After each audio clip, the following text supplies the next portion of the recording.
Sampah merupakan masalah yang sudah lama terjadi terutama di daerah pantai. Akibatnya begitu banyak satwa seperti penyu yang terjebak dalam tumpukan sampah, bahkan menyebabkan banyak satwa laut ini yang mati.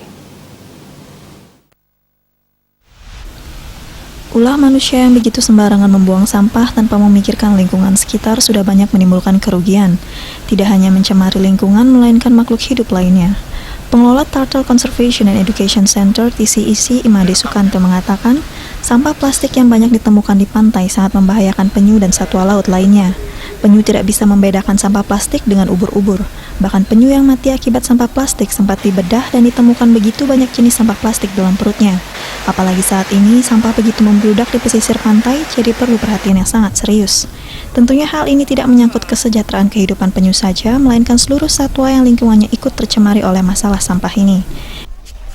Masalah sampah ya memang sangat memprihatinkan buat kita yang ada di Bali, apalagi kita tujuan pariwisata ya. Sampah yang ada di Bali memang kebanyakan sampah kita temukan, kita lakukan kegiatan itu sampah plastik ya. Kenapa saya bilang sampah itu sangat berbahaya? Buktinya ya kejadian yang ada di Bali itu tentang satwa seperti penyu itu sering terjerat sampah. Karena sampah ada berapa jenis sampah? Ada sampah jaring nelayan yang dibuang ya, yang dibuang di laut, jadinya penyu yang kena juga, dan sampah plastik. Kan mungkin seremoni ada acara tuh kalau bisa jangan pakai balon.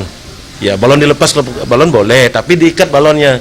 Kalau dilepas itu kita kan nggak tahu kemana jatuh balon itu tersebut.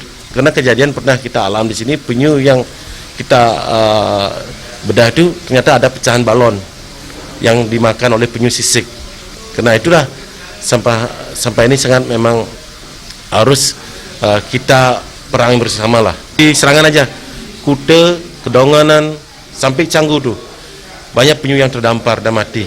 Ada di sana di bulan Desember sampai Januari itu. Dengan kejadian ini diharapkan seluruh masyarakat lebih bijak dalam membuang sampah sehingga seluruh makhluk dapat hidup nyaman di lingkungannya masing-masing. Regita dan Ratna, Bali TV.